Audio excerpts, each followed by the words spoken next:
everyone, how's it going? Welcome back to the channel. So most of you who know me know that I love to speculate about new features and even new Pokemon games that we are going to be getting. And when it came to Sword and Shield, we did a lot of speculating about the Isle of Armor DLC. Now we've had the Isle of Armor DLC for just over a month, and we are now about 4-ish months out from getting the Crown Tundra. The placeholder date in the Nintendo eShop is November 30th, so that is a really good indication that we can likely expect the Crown Tundra DLC to drop at some point in the month of November. Of course, that is assuming the date doesn't get changed for any reason, be it pushed back or moved up. We can safely assume right now that November is when we are going to see the Crown Tundra DLC drop.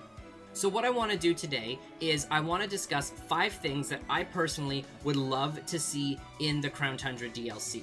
Now, everything on my list, except for one point, has no data mined information to support it. It's all just personal speculation, backed up with some images and shots that we've seen from the trailers, and just some speculation surrounding some of the information that we already know. I will have timestamps in the description down below, so that if you want to skip over the point that has the data mined information in it, because if you want to completely avoid all spoilers or all data mined information, that is totally fine. I 100% support that. So I will, first when we get to that point, I will say that this is the point that has the data mined information to support it, and then you can go down to the description and then skip over it so that you don't get anything spoiled that you don't want to see spoiled.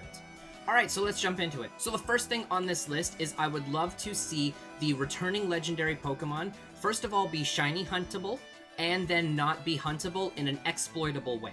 So the first point, I would love to see them be able to be shiny hunted. We know that the Golem trio, Regice, Regirock, Registeel, that are coming back, they're returning in like their temples, very similarly to how they were introduced in Gen 3. So it looks like those are going to be able to be shiny huntable, and it's basically just going to be a legendary soft reset based off of what we've seen so far. So that all looks normal. The concerning part is the other legendary Pokemon. We've seen the other legendaries, like the box legendaries, Mewtwo, all of these other legendaries be showcased in Dynamax dens. Now, the problem with that is most of you are probably familiar, or most of you probably know, that the way that the dens currently work, you can manipulate the dens and basically force it to roll a shiny Pokemon. So the concern is that if these legendaries are just going to be in like the Crown Tundra wild area dens, as like 5-star raid bosses, that you can basically manipulate the dens to get shiny legendaries in similar ways that you could manipulate the dens to get shiny Gmax Pokemon. That is a big concern, but there is a specific shot from the trailer that makes it look like they are not going to be in the same kind of dens that we've seen them in before. And there was actually a post that came out shortly after this DLC video dropped. This is the one that we got about like a week-ish or so before Isle of Armor released, that talked about this kind of like Dynamax adventure mode thing. And you can see in this shot that you've got 4 trainers in like their Crown Tundra gear running toward this cave that is emitting Dynamax energy. Now, it is very, very different looking than a regular Dynamax den. So it makes it look like they are going to be in a unique like adventure mode system and not the same kind of dens that we currently have for like our regular Dynamax raids where we get like promoted events and, you know, promoted Gmaxes and all of that kind of a thing. It looks like they're going to be in a completely separate system, which I think is fantastic. It likely means that those caves can't be manipulated. Obviously, because we don't have the Crown Tundra DLC yet, we don't know. But that is my hope, that those caves can't be manipulated and that we can shiny hunt these older legends that are returning with the Crown Tundra. Alright, this is the point on the list that does have a very little bit of data mined information to support it. So again, if you don't want to hear anything about any of the data mined information, then you can just zip down to the description and you can go to the next point so that you don't get anything spoiled for you. So the second thing that I want to see in the Crown Tundra DLC, and that I think would be really, really cool and something we haven't seen in a Pokemon game in a while, would be that the legendary birds, the Galarian legendary birds, be roamers. I think that could be really, really cool. It would be so awesome to just be, you know, wandering around the Crown Tundra and then just come across the Galarian legendary birds in the overworld, and you have to like chase them or encounter them in some way to like get the encounters. I think that could be really cool. Now, in the DLC trailers that we've seen, most, if not all of the shots that we've seen of the Galarian legendary birds show them fighting each other.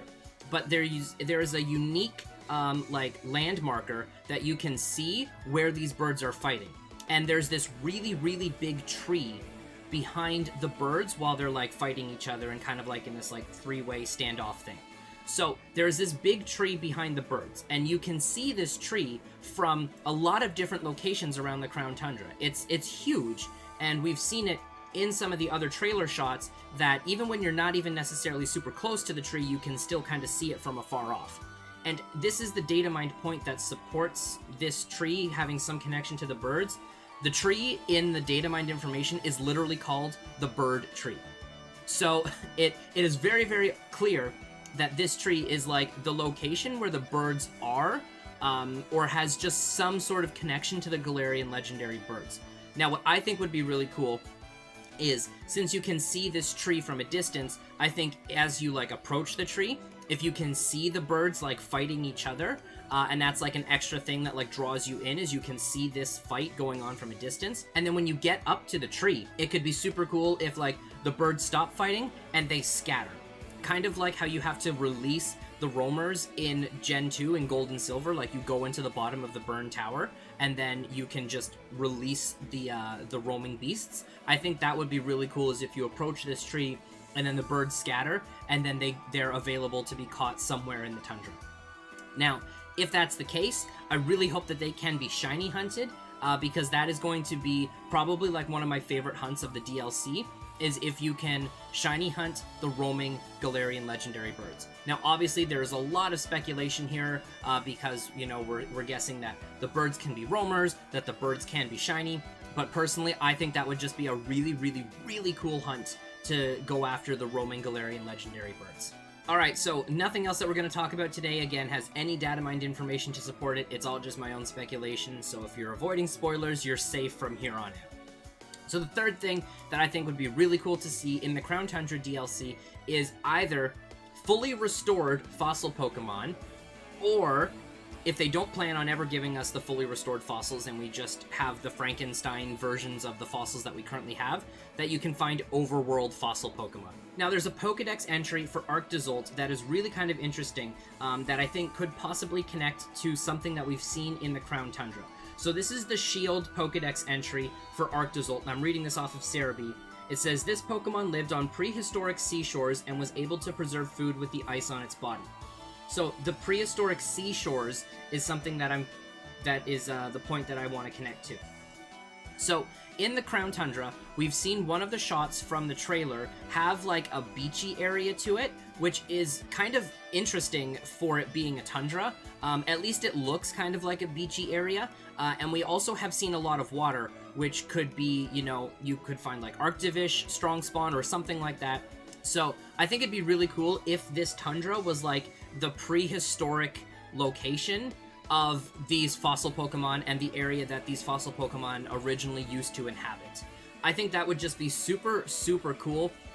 It would also then make shiny hunting the fossil Pokemon a little bit easier, since then you could do like a strong spawn hunt for it, rather than restoring the fossils, which a strong spawn, if you have the charm, would be 1 in 1365, and restoring the fossils with Keralis is like the shiny charm doesn't affect that, so you're always going 1 in 4,000 odds. Personally, I would still go for the fossils from Keralis anyways, because that would feel the appropriate way to hunt them, personally.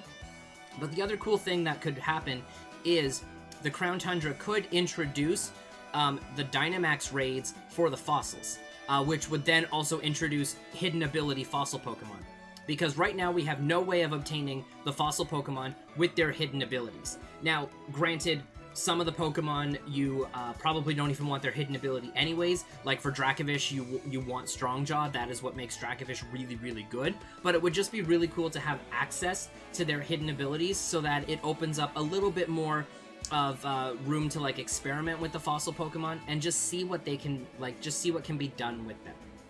So I think it'd be really cool if the Tundra does something with these fossil Pokemon. Again, whether it's getting, you know, like overworld strong spawns of the current fossils that we have, or just you know, we get 4 new Pokedex entries and it's what these Pokemon were originally supposed to be, I think that could be super, super cool.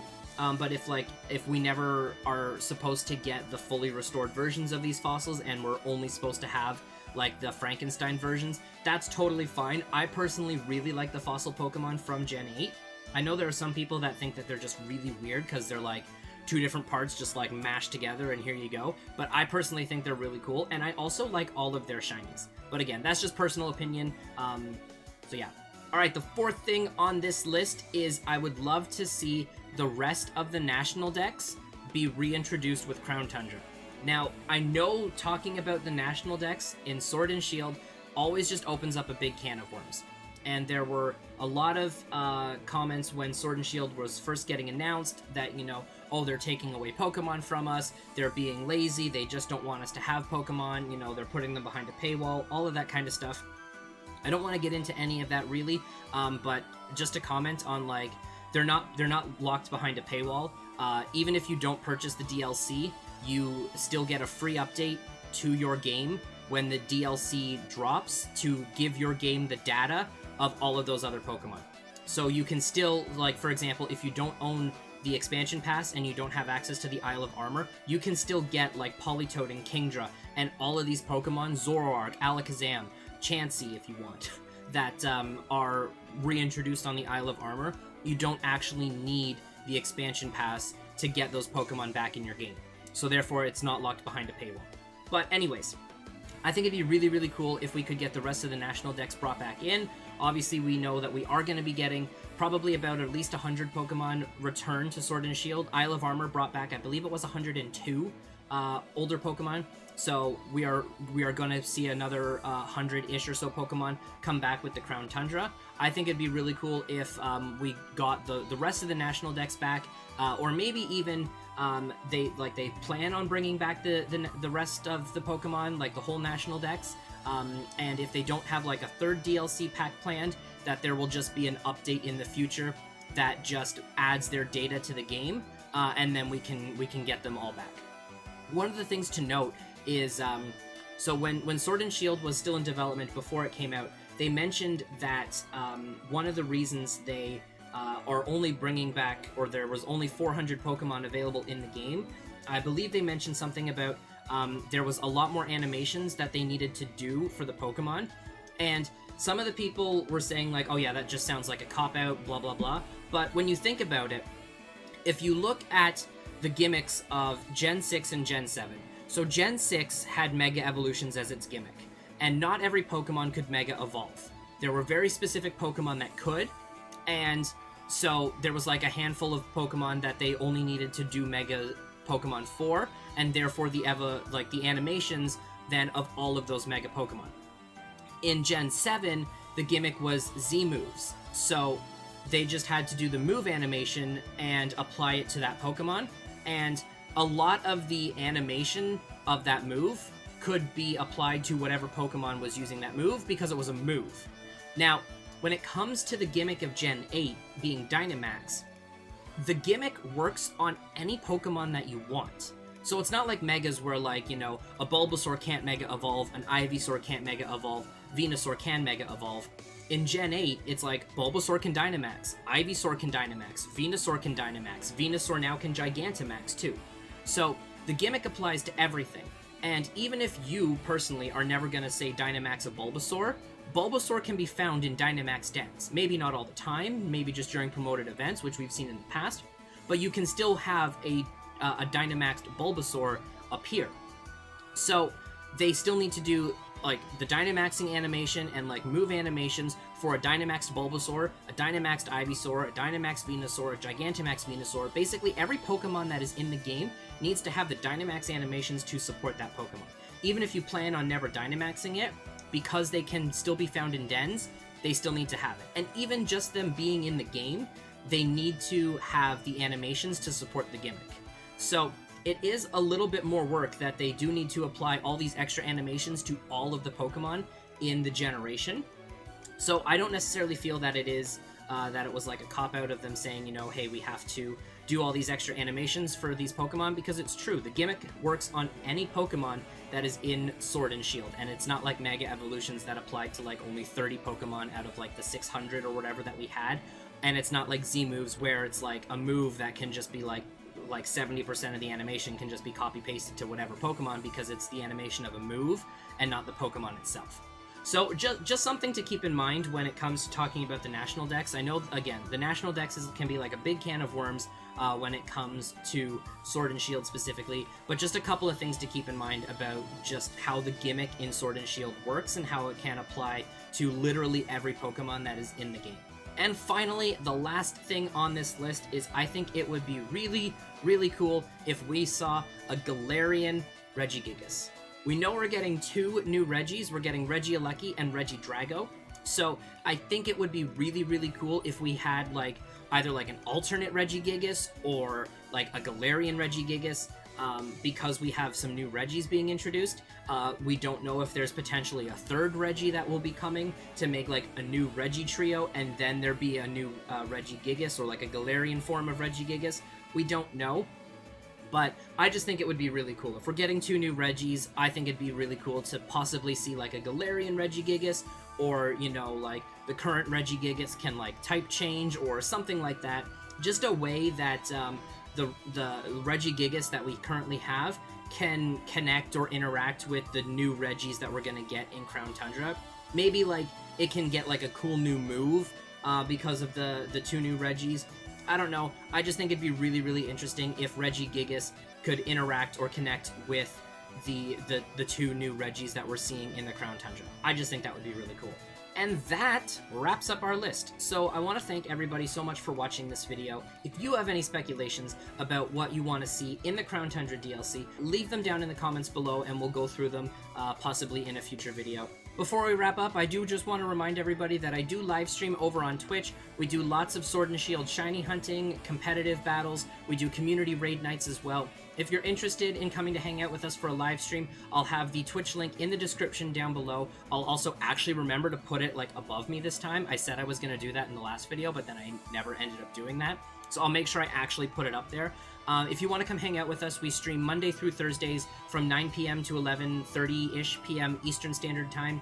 Those are like the 4 set days in my schedule. I sometimes pick up random streams on the weekend, but those are kind of like last minute communicated in the Discord. But my main schedule is Monday through Thursday, 9 p.m. Eastern.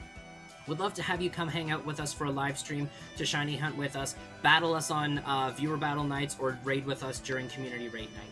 Again, the Twitch link will be in the description down below. Thank you again, everybody, so much for watching this video. Take care, and I will see you all in the next one.